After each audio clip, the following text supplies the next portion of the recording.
Hello বন্ধুরা, আশা করি তোমরা সবাই ভালো আছো। আমি অমিত হালদার এবং আমার channel study science with GK চ্যানেলে তোমাদের সবাইকে স্বাগত জানাই। আজকের আমি ক্লাস 10-এর তাপের ঘটনাসমূহ অধ্যায় থেকে তাপের পরিবহন এই টপিকটা আলোচনা করব। তাহলে চলো শুরু করা যাক। তাহলে তাপের পরিবহন টপিকটা পড়তে গেলে প্রথম জানতে হবে জিনিসটা কি, সেটা খায় না মাখে। তাহলে চলো একটু বোর্ডটা ফলো করো। তাহলে তাপের পরিবহন ব্যাপারটা জানতে গেলে প্রথম যেটা আসছে তাপ পরিবাহিতা। তাহলে প্রথম যেটা আসছে তাপ পরিবাহিতা। তাহলে এখন প্রশ্ন হলো তাপ পরিবাহিতাটা কি। দেখো বলছে পদার্থের তাপ পরিবহনের ক্ষমতাকে ওই পদার্থের তাপ পরিবাহিতা বলা হয়। তাহলে কি বলছে না, যে ধর্মের জন্য কোনো একটা পদার্থের মধ্যে দিয়ে কি হচ্ছে না তাপ চলাচল করতে পারছে সেই ধর্মটাকে বলা হচ্ছে তাপের পরিবাহিতা। বোঝা গেল আশা করি। চলো এবার আমরা জানবো তাপের পরিবহনের বাস্তব উদাহরণ। তাহলে তাপ পরিবহন যেটা আমরা পড়ব সেটা অ্যাকচুয়ালি পড়ে আমাদের কাজে লাগবে কি, কেন আমরা পড়ব, তার বাস্তব উদাহরণ নিশ্চয়ই কিছু আছে। তাহলে সেই বাস্তব উদাহরণগুলো একটু জেনে নেবো দুটো। আচ্ছা, প্রথম যে উদাহরণটা তোমাদের সামনে তুলে ধরবো সেটা হলো প্রচণ্ড গরমকালে প্রচণ্ড রোদে যখন উত্তপ্ত পিচের রাস্তা দিয়ে তুমি কোনো কারণে হেঁটে যাচ্ছ, তখন যে একটা অদ্ভুত অভিজ্ঞতা, আশা করি কাউকে নতুন করে বলতে হবে না। অভিজ্ঞতাটা কি না, অভিজ্ঞতাটা হলো এটা যে তুমি উত্তপ্ত পিচের রাস্তা দিয়ে যখন হেঁটে যাবে তখন সেই পিচের রাস্তা থেকে প্রচণ্ড তাপ তোমার পায়ে কি হবে না পরিবহন হবে। তাহলে এক্ষেত্রে কি হলো তাপের পরিবহন এটা, এবং প্রচণ্ড তাপে তোমার পা কি হবে না জ্বলে যাবে। তাহলে প্রথম উদাহরণ আশা করি বোঝানো গেল। এবার আমি আসবো দ্বিতীয় উদাহরণ। তাহলে দ্বিতীয় উদাহরণ কোনটা না, সেটা হলো দ্বিতীয় যে উদাহরণ সেটা একটা অদ্ভুত উদাহরণ এবং হাসির উদাহরণ। কারণ তুমি যখন কোনো সাইকেল বা বাইক নিয়ে কোথাও যাচ্ছ এবং সেই সাইকেল বা বাইকটাকে প্রচণ্ড রোদে যখন দাঁড় করিয়ে রাখছো, তাহলে আশা করি সেই সাইকেলটা প্রচণ্ড তাপে কি হচ্ছে উত্তপ্ত হচ্ছে। এবার যখন তোমার কাজ হয়ে গেল এবং তুমি বাড়ি ফিরবে সেই সাইকেল বা বাইকে করে, যেই তুমি সাইকেল বা বাইকের সিটে বসবে তখন কি হবে না বাইক বা সাইকেলের যে সিট সেটা প্রচণ্ড উত্তপ্ত থাকায় সেই সিট থেকে তাপ তোমার পিছনে কি হবে পরিবহন হবে। তাহলে তাপ সিট থেকে তোমার পিছনে পরিবহন হবে, আর এর কারণে কি হবে প্রচণ্ড তাপে তোমার পিছনটা জ্বলে যাবে। তাহলে খুব একটা হাসির এবং মজার উদাহরণ, আশা করি বোঝানো গেল। এবার আমরা জানবো যেটা হচ্ছে গিয়ে কোনো একটা পদার্থের মধ্যে দিয়ে যদি কিউ পরিমাণ তাপ প্রবাহিত হয়, তাহলে কোনো একটা পদার্থের মধ্যে দিয়ে যদি কিউ পরিমাণ তাপ প্রবাহিত হয় তাহলে কি হচ্ছে না Q proportional to A theta 2 minus theta 1 T divided D. এখানে অনেকে হয়তো প্রশ্ন করবে যে স্যার কিউ যেটা সেটা কিউ প্রপোর্শনাল, এই যে বললেন প্রপোর্শনাল চিহ্নটা এটা কি স্যার, খায় না মাখে? তাহলে শোনো, তোমাদের ক্লাস 10-এর ভ্যারিয়েশন অর্থাৎ ভেদ অধ্যায়ে তোমরা এই প্রপোর্শনাল চিহ্নটা নিশ্চয়ই জেনেছো, কিন্তু অনেক ছেলেপুলে আছে যারা মধ্য মিডিয়াম অথবা নিম্ন মেধার স্টুডেন্ট, তারা ব্যাপারটা বুঝতে পারেনি। কারণ আমার যে এই উদ্যোগ সেটা কেবলমাত্র উচ্চ মেধার স্টুডেন্টদের জন্য নয়। তাহলে আমি কি করতে হবে না, নিম্ন মেধা এবং মিডিয়াম মেধার যে স্টুডেন্টগুলো আছে তাদের বোঝানোর জন্য আমি ওই ভেদটা একটা ছোট আলোচনার মধ্যে দিয়ে কভার করব। ওকে, তাহলে দেখো কি হচ্ছে না, কোনো পদার্থের মধ্যে দিয়ে যদি কিউ পরিমাণ তাপ প্রবাহিত হয়, Q proportional to A Q two minus Q one T divided D, এবং প্রপোর্শনাল চিহ্ন যখন উঠে যাবে তখন কি হয় না, ইকুয়াল চিহ্ন হয়। তাহলে দেখো এই প্রপোর্শনাল চিহ্নটা যখন আমরা তুলে দিয়েছি তখন এখানটা কি দিয়েছি না, ইকুয়াল সাইন দিয়েছি। আচ্ছা, এবার দেখো তাহলে কে এখানে কি হচ্ছে না, কে হচ্ছে পদার্থের তাপ পরিবাহিতা বা তাপ পরিবাহিতাঙ্ক। তাহলে এটা একটু পরে আমরা জানবো। এখন প্রশ্ন হলো যে Q equal K A theta two minus theta one T divided D, এই যে প্রপোর্শনাল চিহ্ন এটা কি স্যার, ভ্যারিয়েশনটা কি, হোয়াট ইজ ভ্যারিয়েশন? তাহলে এই ব্যাপারটা আমি একটু ছোট করে আলোচনা করব, কারণ অনেক ছেলেপুলে আছে যারা ক্লাস 10-এ অঙ্কের যে ভ্যারিয়েশন বা ভেদ অধ্যায়টা সেটা ভালো করে করেনি, তারা এই জিনিসটা বুঝতে পারবে না। তাহলে তাদের জন্য আমি একটু ছোট করে ব্যাপারটা বুঝিয়ে দেবো। চলো এবার যে ভেদ জিনিসটা তোমাদের জন্য আমি যাদের ব্যাপারটা ক্লিয়ার নি সেটা আমি একটু হালকা করে বুঝিয়ে দেবো। কেন বুঝিয়ে দেবো, তার কারণ হলো এখানটায় যে কিউ ইকুয়াল, এই যে ফর্মুলাটা দেখতে পাচ্ছ তাপ পরিবহনের ক্ষেত্রে, সেই জিনিসটা বুঝতে গেলে আমাদের কি লাগবে না, ভ্যারিয়েশন বা ভেদ জিনিসটা জানা বা ক্লিয়ার করা প্রয়োজন। ওকে, তাহলে দেখো আমি একটা ছোট্ট উদাহরণের মাধ্যমে ব্যাপারটা ক্লিয়ার করার চেষ্টা করব। একটু মনোযোগ সহকারে ভিডিওটা স্কিপ না করে অল্প সময়ের জন্য কন্টিনিউয়াসলি জিনিসটা দেখো। তাহলে ভেদ জিনিসটা বুঝতে গেলে প্রথম যেটা আমি একটা উদাহরণ দিচ্ছি, মনে করো একটা তোমাদের ক্লাসে কি হচ্ছে না, অনেক ছাত্র আছে। ওকে, এবার একটা বন্ধু কি করলো না, একটা বন্ধু এরকম সরি 2-3টে বন্ধু তারা কিছু কিছু পরিমাণ সন্দেশ এনেছে, কেউ 20টা কেউ 40টা। ওকে, এবং ঠিক হলো তোমাদের মধ্যে যতগুলো ছেলে আছে বা ছাত্র আছে সেই ছাত্রদের মধ্যে প্রত্যেককে 2টো করে দেয়া হবে। ওকে, তাহলে এবার কতগুলো ছাত্র আছে সেটা বলছি না, ব্যাপারটা পরে তোমাদের ক্লিয়ার হবে। তাহলে কি বললাম না, তোমাদের ক্লাসে যতগুলো ছাত্র আছে তাদের মধ্যে থেকে একটা উদ্যোগ নেওয়া হলো, যে উদ্যোগে বলা হলো কয়েকটা স্টুডেন্ট কেউ আনবে 20টা সন্দেশ, কেউ আনবে 40টা সন্দেশ, এবং সেই ছাত্রদের মধ্যে কি হবে না, সন্দেশগুলো প্রত্যেককে 2টো করে ভাগ করে দেয়া হবে। ওকে, তাহলে দেখো আমি এখানটায় একটা ফর্মুলা লিখেছি, ফর্মুলাটা কি হলো না, মোট সন্দেশ মানে ধরো কেউ একজন যে সন্দেশটা আনছে 20টা বা 40টা, ডিভাইডেড মোট ছাত্রকে দেওয়া যাবে।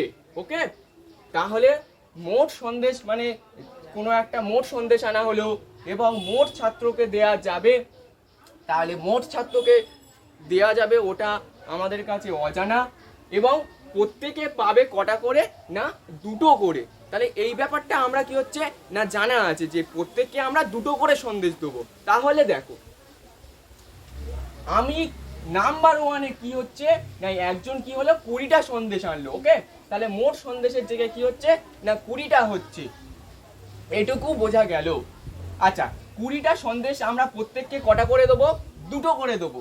তাহলে এবার তোমরা বলতে পারো যে 20টা সন্দেশ, মোট সন্দেশ যদি প্রত্যেককে 2টো করে দেওয়া হয় তাহলে কতজন ছাত্রের মধ্যে দেওয়া যাবে, নিশ্চয়ই 20 ভাজিতক 2 মানে কটা হচ্ছে না 10 জনকে দেওয়া যাবে। ওকে, এবার 2 নম্বরে যেটা দেখো, 2 নম্বরে বলছে এবার 20টার জায়গায় 40টা সন্দেশ আনা হলো। ওকে, 40টা সন্দেশ আনা হলো এবং প্রত্যেকে কটা করে সন্দেশ পাবে না দুটো করে সন্দেশ পাবে। তাহলে 40টা সন্দেশ প্রত্যেককে যদি দুটো করে পায় তাহলে কজন ছাত্রের মধ্যে সেটা ভাগ করে দেওয়া যাবে? অবশ্যই 40 ভাজিত 2 মানে বুঝতে পারছো 20টা। আশা করি এইটুকু বোঝানো গেল। ওকে, এবার দেখো আমরা মোট সন্দেশ এটাকে এক্স দ্বারা ডিনোট করব। তাহলে এখানে এক্স দিলাম এবং মোট ছাত্রকে দেয়া যাবে এটাকে ওয়াই দিয়ে ডিনোট করব। ওকে, তাহলে দেখো তাহলে 20টা এটা কি ছিল সন্দেশ সংখ্যা, এটা নিশ্চয়ই এক্স, এবং 10টা কি ছিল না এটা হচ্ছে কি সংখ্যা না এটা হচ্ছে মোট ছাত্রকে যতজনকে দেয়া যাবে তার সংখ্যা। একইভাবে 40টা কি হচ্ছে না নিশ্চয়ই এক্স এবং 20টা নিশ্চয় হচ্ছে কি না ওয়াই। তাহলে এটুকু বোঝা গেল। এবার দেখো তাহলে এবার ভ্যারিয়েশনটা বোঝার জন্য আমি এখানটায় কি করছি মার্ক করে দিচ্ছি। দেখো এক্স বাই ওয়াই প্রত্যেকটা কি পাচ্ছি 2 করে পাচ্ছি। তাহলে এক্স বাই ওয়াই প্রথমটা পেলাম 2 এবং দ্বিতীয়টা পেলাম কত না 2। ওকে, এবার দেখো তাহলে এই এক্স বাই ওয়াই ইকুয়াল কার সমান হচ্ছে না এটা 2 এর সমান হচ্ছে।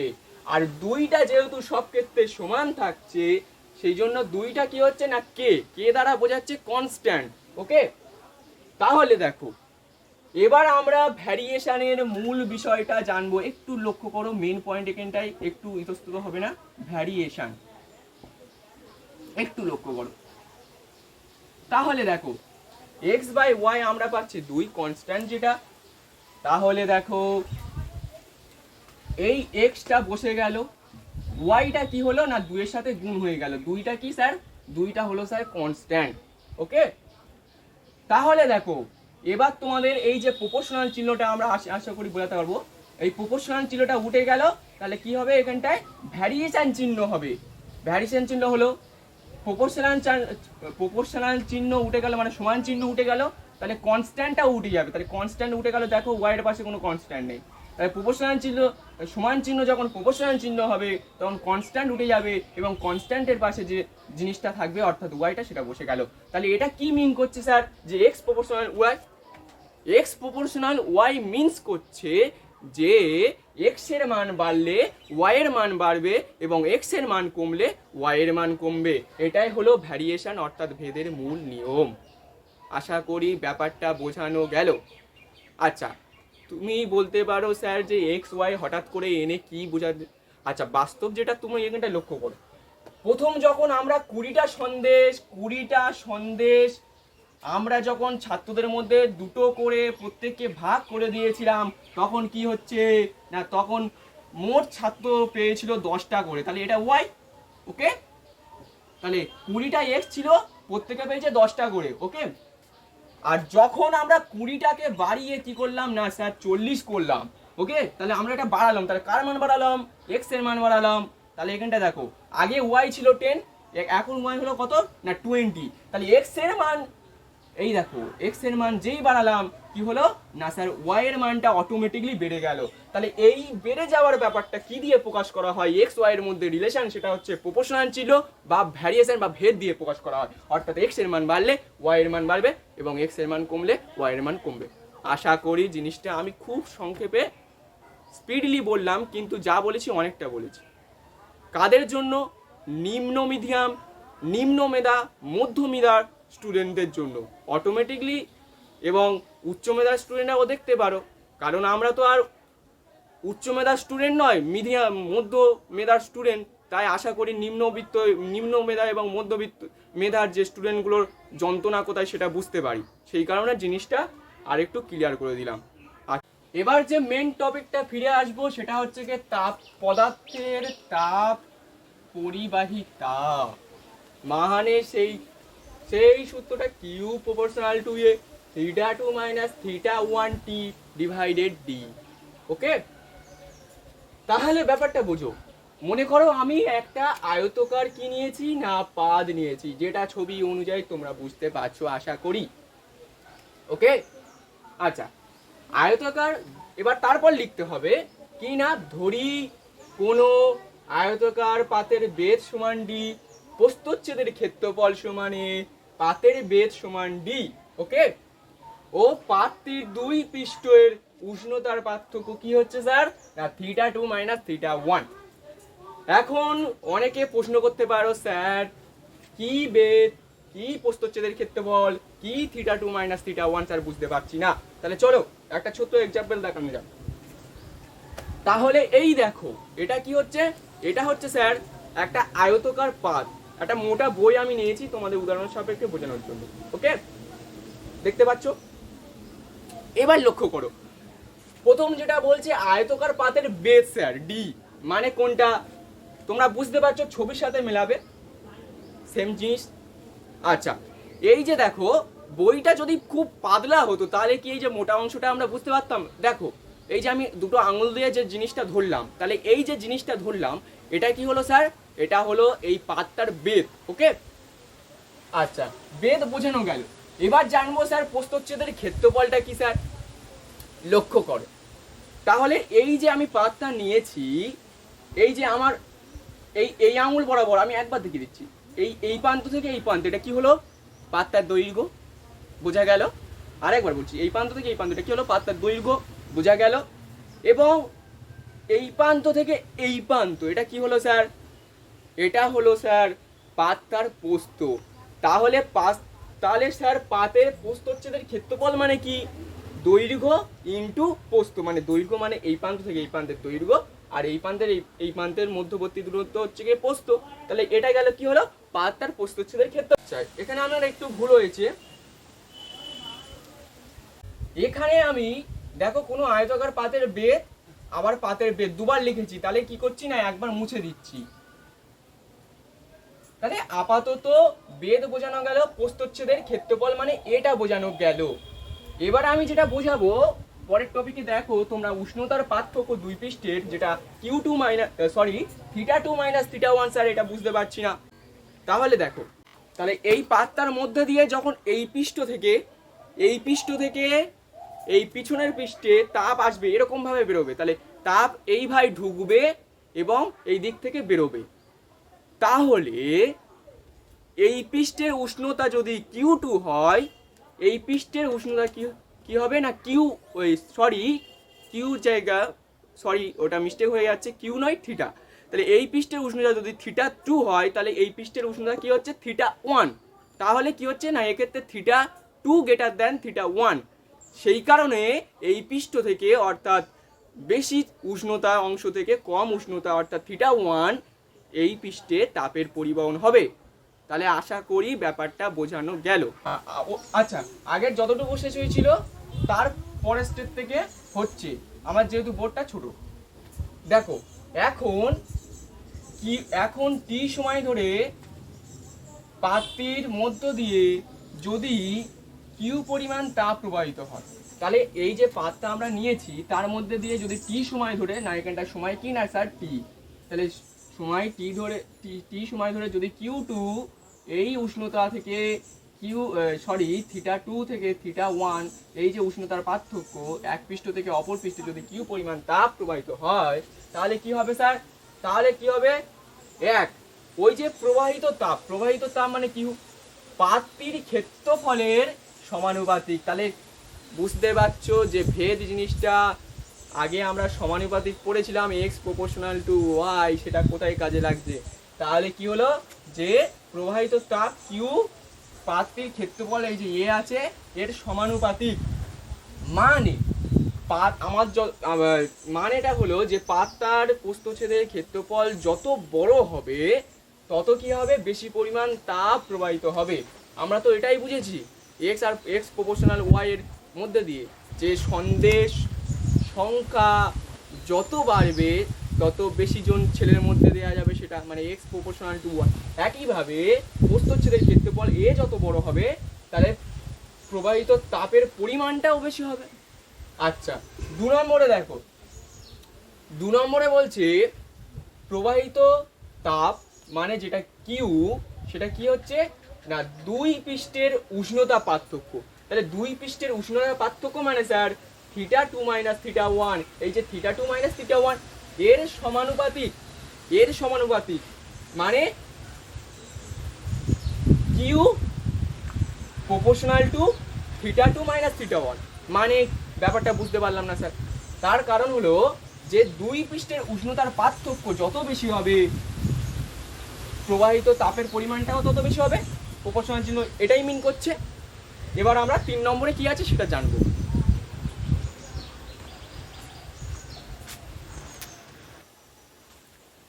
আচ্ছা, 2 নম্বরে আমরা পেয়েছিলাম কি না এই পর্যন্ত, তাহলে আমি এটুকু একটু আলাদা করে রেখেছি। এবার 3 নম্বরে দেখো, 3 নম্বরে কি আছে না প্রবাহিত তাপ অর্থাৎ কিউ পাত্রীর বেদের ব্যস্তানুপাতিক, সরি এটা সমানুপাতিক হয়ে গেছে, তাহলে কি হচ্ছে এটা ব্যস্তানুপাতিক। ওকে, ব্যস্তানুপাতিক।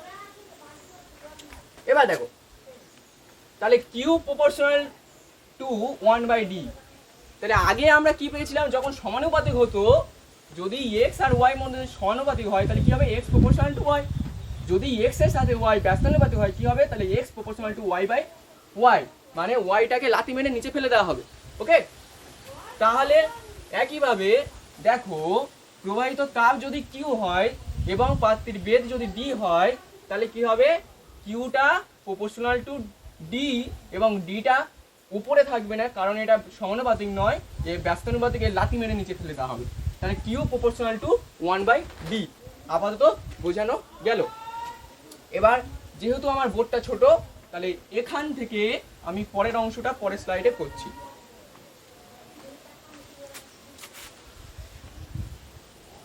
আচ্ছা, তাহলে পরের অংশ থেকে শুরু হচ্ছে। দেখো আমরা 1 নম্বর পেয়েছিলাম কিউ প্রপোর্শনাল টু ই এ, 2 নম্বর পেয়েছিলাম কিউ প্রপোর্শনাল টু θ2 মাইনাস θ1, 3 নম্বর পেয়েছিলাম কিউ প্রপোর্শনাল টু 1/d। ওকে, তাহলে দেখো এবার আমরা কি করব, তিনটে তুলনা করেছি, কি করছি 1 2 3, তাহলে আমি এই পার্টটা ভ্যারিয়েশনে মানে ভেদের তোমার ওই জায়গাটা আমি দেখাইনি, তাহলে সরি তার জন্য আমি ক্ষমা চাইছি। এখানটায় আমি হচ্ছে কি সেটা বলে দিচ্ছি, ঠিক আছে, ওখানটা বলে দিলে তোমাদের বুঝতে সুবিধা হবে যে কিউ একটা কিউ সেটা এর সাথে সমানুপাতিক, ওই একই কিউ সেটা থিটা এর সাথে সমানুপাতিক এবং Q proportional to D, D এর সাথে ব্যস্তানুপাতিক। তাহলে এটাকে আমরা কি করব একসাথে লিখতে পারবো। একসাথে কি করে লিখবো না দেখো এই প্রপোর্শনাল চিহ্নর বাঁদিকে কি ছিল কিউ, তাহলে এই কিউ তিনটেকে কান ধরে টেনে আনলাম এবং ওই কিউর মধ্যে একটা কিউ হলো এবং তারপর কি হলো এই তিনটে ভ্যারিয়েশনের যোগ হয়ে গিয়ে একটা ভ্যারিয়েশন হলো। এবং দেখো এর ডান দিকে হচ্ছে, তাহলে প্রপোর্শনাল চিহ্নের ডান দিকে কি ছিল, এর এ ছিল, এ বসে গেল, এর হচ্ছে θ2 মাইনাস θ1, তাহলে এর সাথে কি হবে গুণ হবে θ2 মাইনাস θ1। ওকে, এবং এর ছিল 1, তাহলে এই 1টা গুণ হয়ে গেল এবং নিচে দেখো এর ছিল 1, তাহলে এই 1, এর ছিল নিচে 1, এই 1, এর ছিল নিচে ডি, তাহলে প্রপোর্শনাল চিহ্নের পর মানে উপরের গুলো সব গুণফল এবং নিচের গুলো গুণফল, তাহলে এই উপরের গুলো গুণ এটা এটা এটা গুণ করলে এটা পাচ্ছি এবং এর নিচে 1, এর নিচে 1 কিছু নেই মানে 1 এবং নিচে ডি, এটা গুণ করলে কি পাচ্ছি না ডি পাচ্ছি। তাহলে বোঝা গেল যে Q proportional to A into θ2 minus θ1 আর ডিভাইডেড ডি। ওকে,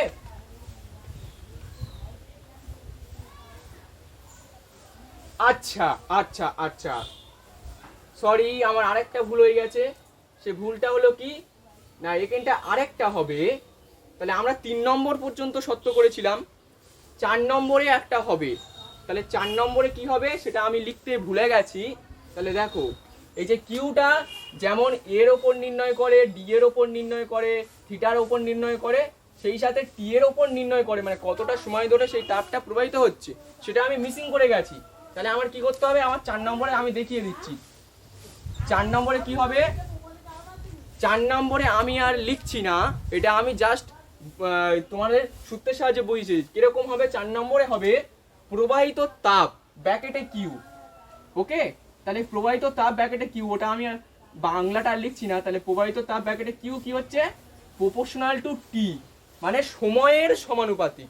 আমরা প্রথম বাংলায় এরকম ভাবে তো লিখেছিলাম, তারপরে অতএব বলে এটা লিখিস। তাহলে অতএব 4 নম্বরে কি হচ্ছে, প্রবাহিত তাপ কিউটা সময়ের সমানুপাতিক, মানে যত বেশিক্ষণ সময় ধরে আমরা ওই তাপ প্রবাহটা করব, মানে তাপটা চালু রাখবো তাপ প্রবাহটা, তাহলে প্রবাহিত তাপের পরিমাণটাও বেশি হবে। তাহলে এর জন্য আমি ক্ষমা চাইছি, কারণ 4 নম্বরটা আমার দেখানো হয়নি।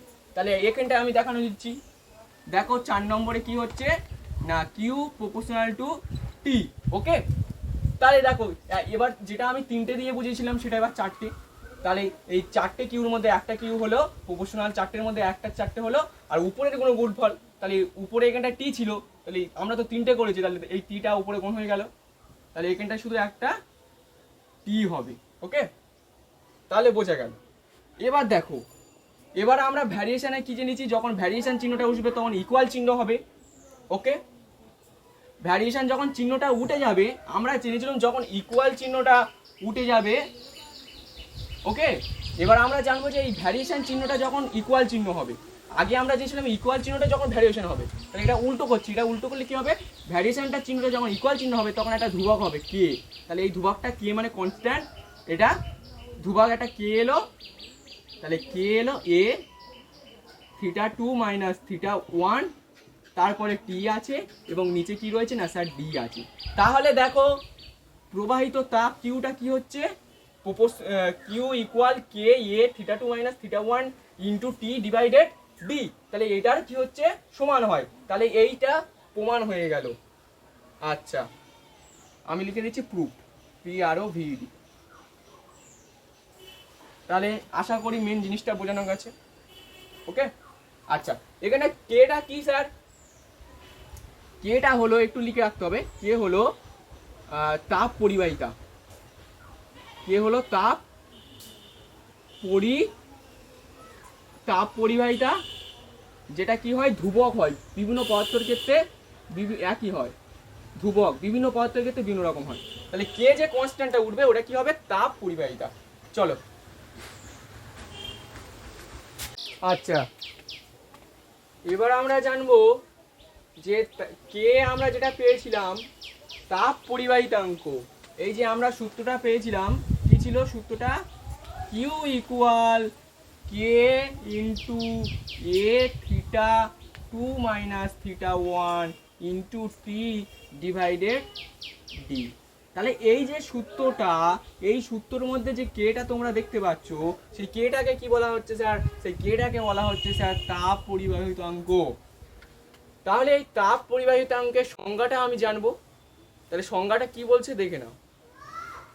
বলছে একক প্রস্থচ্ছেদের ক্ষেত্রফল, একক বেধ ও 2 পৃষ্ঠের উষ্ণতা পার্থক্য 1 ডিগ্রি যুক্ত কোনো আয়তকার পাতের মধ্যে দিয়ে একক সময়ে যে পরিমাণ তাপ প্রবাহিত হয় তাকে কি বলছে না তাপ পরিবাহিতাঙ্ক। তাহলে ব্যাপারটা বোঝা গেল, মানে সব কিছু আমি একটা পাতের মধ্যে দিয়ে তাপ পরিবহন করাবো, তার জন্য সেই পাতের যে বিষয়ের উপর নির্ভর করে, মানে তার দৈর্ঘ্য প্রস্থ কতটা সময় ধরে আমরা তাপ দিচ্ছি, সেগুলো যদি একক পরিমাণ হয়, অর্থাৎ তার মান যদি একক পরিমাণ হয়, মানে উষ্ণতার পার্থক্য যদি 1 ডিগ্রি হয়, প্রস্থচ্ছেদের ক্ষেত্রফল যদি 1 সেন্টিমিটার স্কোয়ার বা 1 মিটার স্কোয়ার হয়, অথবা যেটা হচ্ছে তার বেধ, মানে সেই জিনিসটা কতটা পুরু সেটা যদি 1 মিটার বা 1 সেন্টিমিটার হয়, তাহলে সেক্ষেত্রে ধরো আমি যে একক সময়ে যে তাপ পাঠাবো, তাহলে সেক্ষেত্রে যতটা পরিমাণ যে পরিমাণ তাপ প্রবাহিত হবে তাকে কি বলা হচ্ছে না তাপ পরিবাহিতাঙ্ক। দেখো এই সূত্রটার মধ্যে যদি আমরা এগুলো এক বসাই, দেখো তাহলে কে এর মান 1, θ2 মাইনাস θ1 উষ্ণতার পার্থক্য 1। আচ্ছা, কতটা সময় ধরে পাঠাচ্ছি আমরা, একক সময় ধরে। আচ্ছা, পাতার প্রস্থচ্ছেদের ক্ষেত্রে মানে বেগ কত না 1, তাহলে সব যদি 1 হয়ে যায় তাহলে কি হবে, এটা আমরা ডান দিকেরটা পেলুম, তাহলে এইটা পাচ্ছি এই। এবার বাঁ দিকেরটা কি হবে, বাঁ দিকে এই কিউটাটা এটা পাবো। তাহলে দেখো, তাহলে এই কে এর মানটা কির সাথে সমান হয়ে যাচ্ছে, যে পরিমাণ তাপ প্রবাহিত হচ্ছে তার সময়ের মধ্যে তার সমান হয়ে যাচ্ছে। তাহলে ব্যাপারটা আশা করি বোঝানো গেল। তাহলে আজকের যে পর্ব ভিডিওটা প্রায় অলরেডি শেষের দিকে পৌঁছে গেছে। এই তাপ পরিবাহিতাঙ্ক দিয়ে আমি শেষ করব আজকের। শুরু করেছিলাম তাপ পরিবাহিতার সংজ্ঞা দিয়ে এবং শেষ করব আমরা কি না তাপ পরিবাহিতাঙ্কর একক এবং মাত্রা দিয়ে। তাহলে চলো আজকের শেষ পর্বটা একটু সুন্দর করে বুঝে নিয়ে যাক।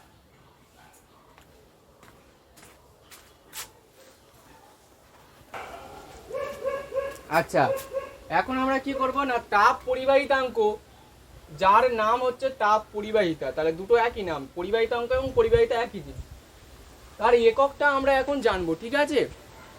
এবং আমি চেষ্টা করেছি, তোমরা যে অনেকে বলো যে তাপ পরিবাহিতাঙ্কের একক অনেকে মুখস্থ করো, তাহলে আমি এখানটা দেখিয়ে দেবো যে ওই এর আগে যে সূত্রটা পেয়েছি সেই সূত্র থেকে আমরা ডাইরেক্টলি একক বার করে নিব, ঠিক আছে।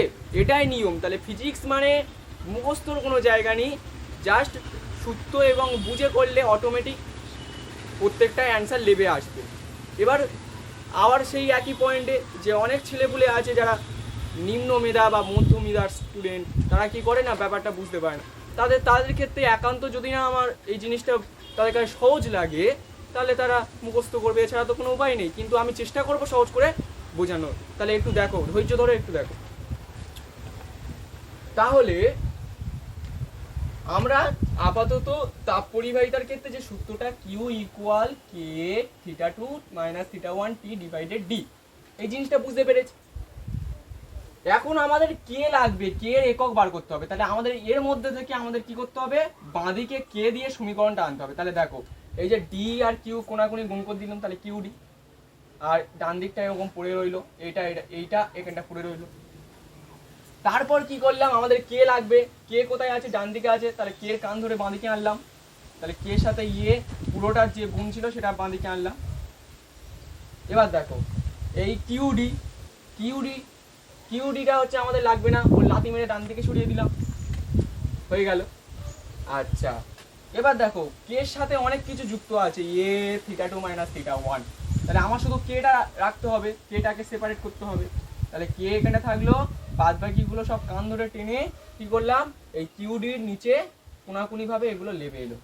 তাহলে আমার শুধু কে পেয়ে গেল, দেখো শুধু কে আমরা ফর্মুলা দিয়ে পেয়ে গেলাম।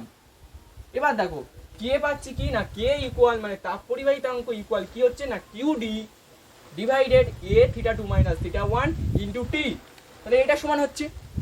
এবার কে এর একক মানে কি হবে, দেখো কে এর একক মানে এই পুরোটার একক যা হবে সেটা কে এর একক। তাহলে দেখো প্রথম পাচ্ছি কিউ মানে তাপ, ওকে। তাহলে আমি এখন এসআইতে কে এর মান বার করবো, তাহলে এসআইতে কিউ এর মান কি জুল, ওকে হয়ে গেল স্যার। আচ্ছা, এবার তার সাথে কি যুক্ত গুণ আছে ডি, তাহলে গুণ ডি মানে কি স্যার, বেদ স্যার, বেদ মানে কি স্যার, এই যে হচ্ছে যে বইটা দেখছো যে এই কতটা মোটা, তাহলে এই এখান থেকে এই প্রান্তে যে যতটা মোটা সেটা কি নিশ্চয়ই একটা হচ্ছে কি স্কেল দিয়ে মাপতে হবে। তাহলে যদি আমি মিটার স্কেল দিয়ে মাপি তাহলে এটা কি হবে, মিটার একক, তাহলে স্যার হয়ে গেল বেদের একক মিটার। আচ্ছা, নিচে ছিল স্যার মানে কি স্যার, প্রস্থচ্ছেদের ক্ষেত্রফল, তাহলে প্রস্থচ্ছেদের ক্ষেত্রফল আমরা প্রস্থচ্ছেদ কি করি না, তার হচ্ছে মানে দৈর্ঘ্যের একক যা হয় তার স্কোয়ার হয়, তাহলে এখানে দৈর্ঘ্য একক মিটার, তাহলে প্রস্থচ্ছেদের ক্ষেত্রফল কি হবে, মিটার স্কোয়ার। তার সাথে কি ছিল, তার সাথে ছিল দেখো theta two minus theta one, theta two minus theta one মানে কি হচ্ছে স্যার, উষ্ণতার পার্থক্য। তাহলে এসআইতে উষ্ণতার একক কি হচ্ছে স্যার, কে।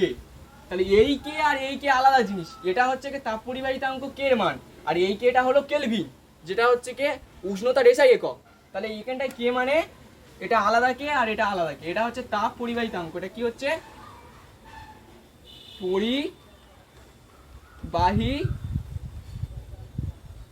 পরিবাহিতাঙ্ক, তাপ পরিবাহিতাঙ্ক, এই কেটা তাপ পরিবাহিতাঙ্ক আর এই কেটা হলো উষ্ণতার একক, ওকে। তাহলে কেটা হচ্ছে কি উষ্ণতার একক এসআইতে কেলভিন, আর তারপর নিচে কি ছিল টি, তাহলে টি এর এসআই একক হচ্ছে কি না টাইমের একক হলো সেকেন্ড। তাহলে দেখো এবার কি করছে, এই জুল বসে গেল, ওকে। এই মিটার একটা কেটে গেল আর এই মিটার স্কোয়ার, তাহলে মিটার আর মিটার স্কোয়ার কেটে কি হলো মিটার, ওকে। এবার দেখো এই জুলটা এখানে বসলো, এবার নিচে যারা আছে তাদের কান ধরে উপরে তুলে দেবো, তাহলে মিটার নিচে মিটার আছে, তাহলে উপরে গেলে কি হবে মিটার ইনভার্স।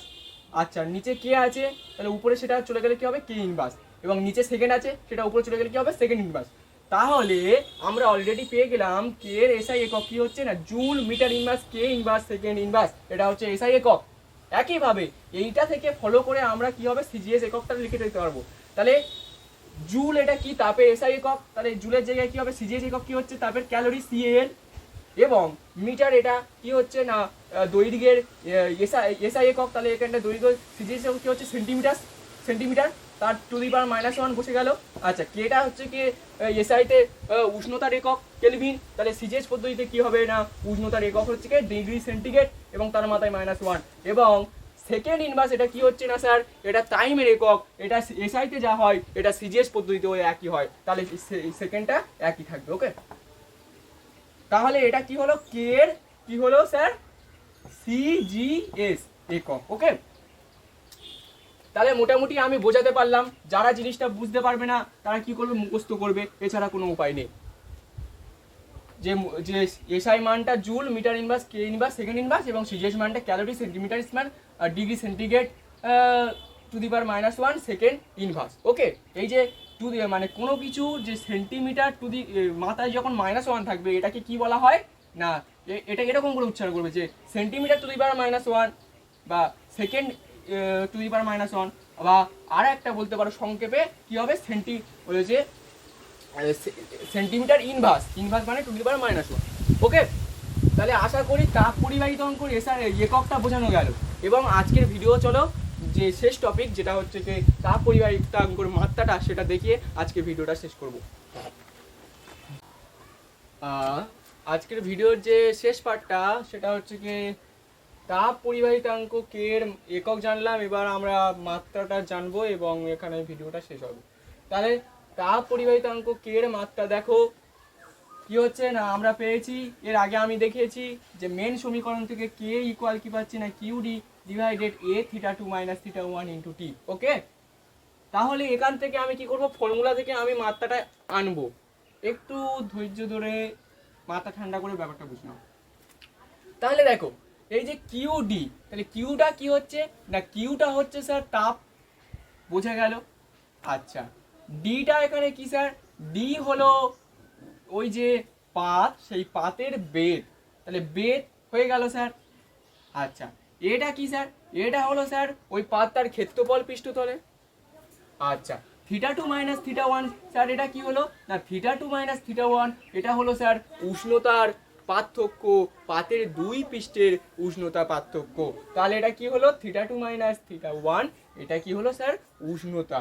আচ্ছা টি কি হলো স্যার টি হলো এখানে সময়। ওকে, তাহলে এবার দেখো এবার যখন আমরা কে এর মাত্রা বার করব তাহলে কি করব না কে এর মাত্রা যখন বার করব তখন এই যে কে ইকুয়াল তাপ ইন্টু বেগ ক্ষেত্রফল ইন্টু উষ্ণতা ইন্টু সময়, তাহলে এগুলো হচ্ছে এগুলোর মাত্রা যা হবে সেই সব একসাথে গুণ ভাগ করে যে মাত্রাটা পাবো সেটা হচ্ছে কে এর মাত্রা। ওকে, তাহলে দেখো এখানটায় প্রথম পাচ্ছি কি না এখানটায় প্রথম পাচ্ছি তাপ, তাহলে স্যার তাপের মাত্রাটা টুকুস করে বসিয়ে দাও। তাপের মাত্রাটা যদি আমরা টুকুস করে বসিয়ে দিই তাহলে তাপের মাত্রা কি হচ্ছে স্যার তাপের মাত্রা হচ্ছে ml² T⁻²। ওকে, এবার দেখো বেদ, বেদ মানে কি স্যার বেদ মানে হলো স্যার দৈর্ঘ্য, তাহলে স্যার দৈর্ঘ্যর মাত্রা কি হচ্ছে স্যার এল, বোঝা গেল। আচ্ছা নিচে যে ক্ষেত্রফল ছিল তাহলে ক্ষেত্রফলের মাত্রা কি স্যার L² অবশ্যই। উষ্ণতার মাত্রা থিটা। ওকে, আচ্ছা আর সময়ের মাত্রা হলো টি। এবার দেখো উপরে এই এলটা আর নিচে এই L² কেটে কি হলো না এল হলো, আবার দেখো নিচে একটা এল আছে এবং উপরে এই L², তাহলে এল আর L² কেটে কি হলো স্যার এল হলো। তাহলে দেখো এম এম আচ্ছা এল পড়েছিল L² কেটে তাহলে ml হলো। আচ্ছা এখানটা দেখো T⁻² আছে মানে T⁻², টি এর মাথায় -2, আর নিচে দেখি টি আছে কিনা, তাহলে নিচে কি আছে একটা টি আছে, তাহলে শুধু টি, তাহলে শুধু টি মানে টি এর মাথায় কি আছে 1 আছে স্যার, তাহলে T⁻² ডিভাইডেড T⁻1 এটাকে কি করলে এটা ভাগ করলে কি হবে না T⁻3, বুঝা গেল। তাহলে এম পেয়েছি এল পেয়েছি এবং টি গুলো গুণ ভাগ করে কি পাচ্ছি না T⁻3, তাহলে এই T⁻3 বসে গেল। এবার দেখো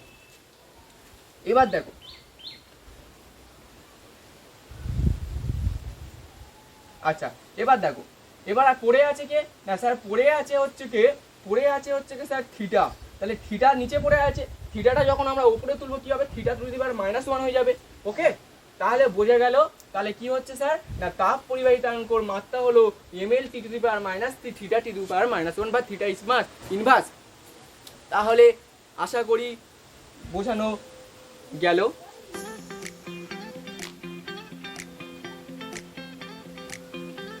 আচ্ছা, এখানেই আমি তোমাদের ক্লাস 10-এর তাপের ঘটনা সমূহ এই অধ্যায় থেকে আজকের যে টপিকটা আলোচনা করলাম তাপের পরিবাহিতা, এটা এখানেই শেষ হলো।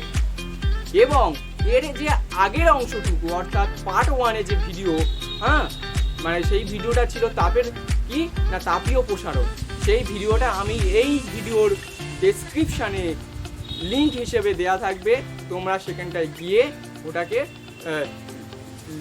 সেই লিঙ্কে ক্লিক করে ভিডিওটা দেখে নিতে পারবে। আর ভিডিও শেষে বলি যেটা, আমার ভিডিও এইভাবে পড়ানোর যদি ভালো লাগে তাহলে অবশ্যই করে কি করবে না এই ভিডিওগুলো তোমাদের বন্ধুদের মধ্যে শেয়ার করে দেবে, যাতে সবাই কি হচ্ছে না এই ভিডিওটা দেখে, বিশেষত এই গরমকালে যেহেতু বাড়িতে আছে পড়াশোনা চলছে, তাহলে সবাই উপকৃত হয়। তাহলে সবার কাছে কী হবে না লিঙ্কটা শেয়ার করে দেবে। এবং ভিডিও ভালো লাগলে কমেন্ট, লাইক, সাবস্ক্রাইব করতে ভুলবে না। আর সবথেকে বোমভাস্ত কথা যেটা, সেটা কি হলো না যখন সাবস্ক্রাইব করবে, সাবস্ক্রাইব করার পর কি হবে না যে নোটিফিকেশন বেলটা ওটা কি করে রাখবে না স্যার অন করে রাখবে। কেন স্যার? কারণ আমার ভিডিও যে আমি এভাবে যে কন্টিনিউয়াসলি ভিডিও আপলোড করব, তাহলে পরবর্তী ভিডিওটা অটোমেটিক তোমার কাছে পৌঁছে যাবে। তাহলে কি করবে, সাবস্ক্রাইব করে ভিডিও নোটিফিকেশন যে বেলটা ওটা অন করতে ভুলবে না। আচ্ছা, সবাই ভালো থাকবে, অসংখ্য অসংখ্য ধন্যবাদ। এখানে আমি ভিডিও শেষ করছি।